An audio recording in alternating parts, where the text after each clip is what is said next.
We want the audience to know that wherever you look throughout all of the continents, that you're going to find similar kinds of individuals, and these are some individuals we just wanted to identify as European dictators during the Second World War. We could have, I think you understand, could have gone to Africa. You've talked about dictatorships in Africa, in South America, and et cetera, and et cetera. So we don't want to leave the impression that dictators only happen in Austria or Europe. Everywhere. It's bullying, basically. I mean, bullying is, if I just kicked you right now, that would be bullying because I'm putting my hands on somebody else. If they didn't ask you to put your hands on them, then don't put your hands on them. I mean, killing is a type of bullying, and it happens everywhere. Being made to work at farms, bullying, you beating them, whipping them like the slaves were treated, bullying, and it's a matter of how big it is or how small it is. Small, getting pushed down in the hallway, that's kind of medium. You killing tens of millions of your own people, that breaks the scale right there. That is the worst type of bullying. I mean, like dripping slow acid on somebody's skin was a method of torturing, which was banned by the U.S. But anyway, that's something that they used back in that kind of era.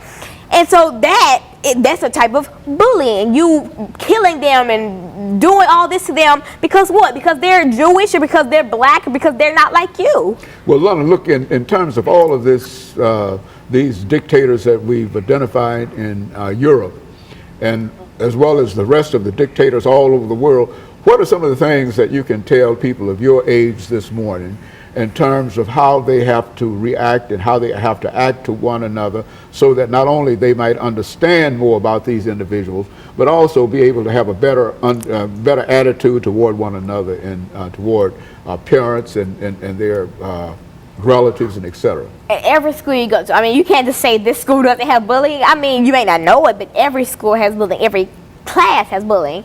I mean, I want to say to children my age, I mean, if you see it, then tell somebody. I mean, because I know I've heard children say, like, if I saw bullying and I told a teacher, they were like, oh, you a snitch. I mean, that's not even the right definition of snitch. Snitch is telling fake stuff about another person just to try to intimidate them. That's not being a snitch or being a tattletale or whatever. That is being truthful. That's being a good-hearted person. So that's why I want to share children my age, because they're being influenced by all this music and all these people that tell them, oh, don't be a snitch. Snitches get stitches or whatever. That meaning snitches get cut for telling or whatever. I mean, I doubt that, and if you do, then you will die knowing that you did something good and that you helped somebody and that you potentially stopped that was something that can turn into a bad situation. And so that's what I want to tell children my age. I mean, don't think you're going to be a snitch, you're going to be attacked because you tell somebody something. Tell a teacher if you see something. I mean, because that's the best thing you can do. And so, in a real sense, you think that all the bullying that we talk about, the dictators, in other words, dictators, I think you've already indicated in reference to Joseph Stalin that dictators can start from what? Bullies. I know, because Joseph Stalin, he started out as a bad kid, a bully, a person who liked to stab people, and he grew up to be a complete monster, a person who killed tens of millions of people for no reason, just for enjoying, just to see them die. He enjoyed that. And if you see any picture of Stalin, you can see him smiling while all this destruction is going right in his country.